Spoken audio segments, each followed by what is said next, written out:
Okay, so back to the continuation of the last video I was making in regards to my father being Hampshire and Armenian. Please, if you're going to send me a message, and whether it's private message or just ask a question that's interesting you, something about me, something about my life here, anything at all, please understand that you've been given a brain.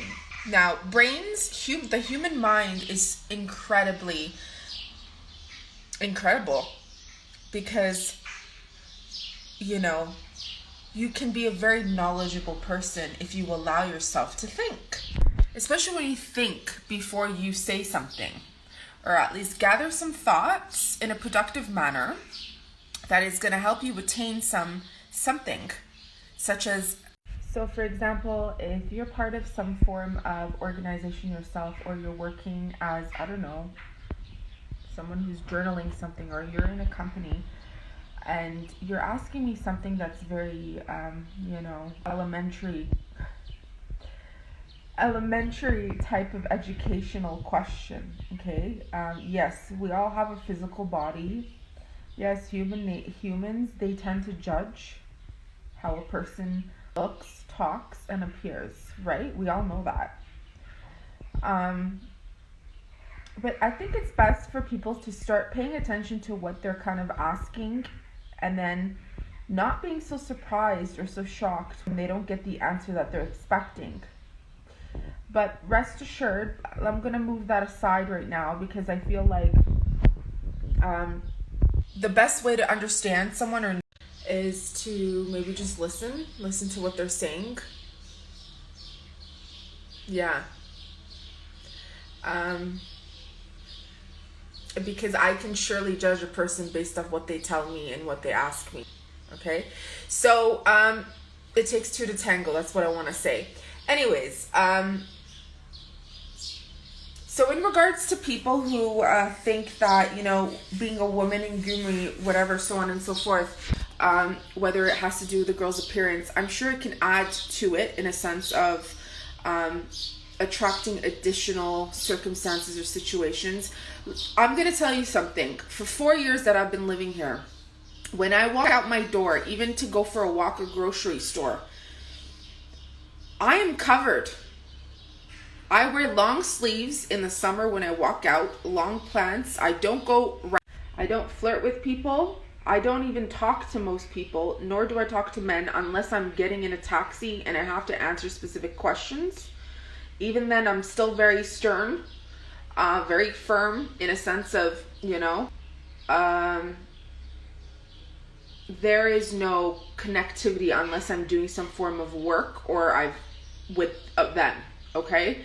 So for people to say I'm ranting around when you have no idea what I'm talking about, I speak very clean and clear Western Armenian, so obviously they're going to know I'm not from here originally.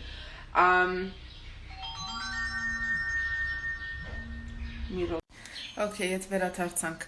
I just had a phone call related to my work, so if I get another one, you're going to have to excuse me. Ureman. So please stop with that elementary education intellect of an elementary, children. Having conversations with my neighbors and children is far more advanced in a sense of they ask me smarter questions, okay?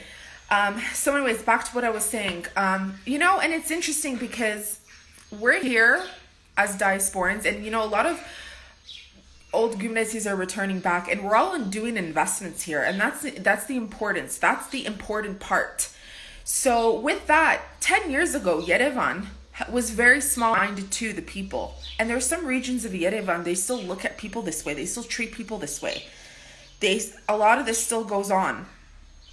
So you have to kind of, as in, I love living here. If it was that bad, I wouldn't be staying here. I haven't left in 4 years. I'm not leaving ever. Okay? But it's also very important to look at the truth, to look at the facts, the good, bad, and the ugly, especially because I'm a psychologist. I'm a psychologist in everything I do. Every type of communication you see me have is in a concept perception of a psychologist, okay? And you should notice that by now about me and whoever I talk to. So going back to the whole concept of, hold on, actually, let's go back to what I was saying earlier in a sense of, and if people were walking around, with tank tops and so on, which they do, who are you to judge them, to tell them, oh, as a female with tattoos? Local women, now there's a lot of Russians here. A lot of them have tattoos. There's local girls, they have tattoos. Go to Yerevan, there's people that have tattoos. It's normal in a sense of, it's called adapting to modern times. And people who are trying to invest here, one is me. The whole intention is to have this place, emerged with diasporans and non-Armenians. So people are going to get used to it eventually.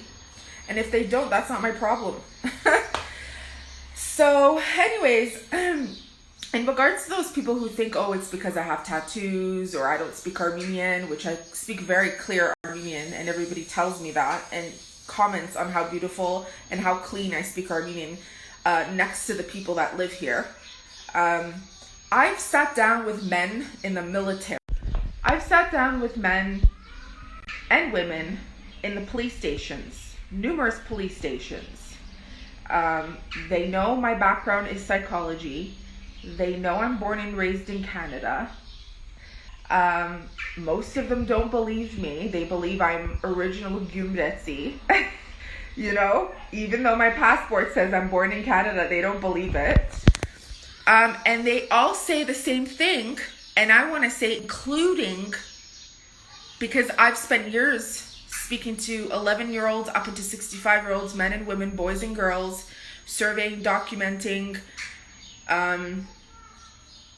interviewing, as well as just talking to, in a respectful manner to people. And the military, the police, including the locals, have all told me, when people that don't have good intentions, I don't want to say the locals in a sense of all locals are this way, but when people that don't have good intentions see a woman living alone, a single girl living alone, and that can include datiks, grandmothers living alone, they get treated in this manner.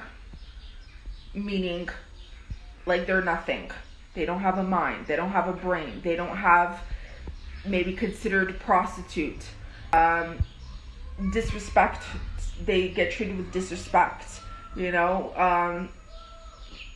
all told me the same freaking thing, and I've inspired lots of girls who are my age or a little younger or a little older who live alone to not be afraid to get the police involved if someone is threatening your home or you or stalking you, and to take a picture, video, record everything. And one more thing, it's just that if people are going to keep telling me, we want you to continue doing things with, whether it's you having your own NGO, doing things with, preserving your culture, teaching people about the Armenian culture in terms of Hamshana Hayat or Sasunsis, so on and so forth, why don't you vouch for funders, whether it's for me or other people, instead of telling someone such as myself to keep doing it? Or in a sense of do something, speak to people who are ready to fund these things, to support these things, okay? Because a person themselves in a huge community that is impacting a huge community can only do so much by themselves, whether they're man, women, tattooed or not. Do you understand?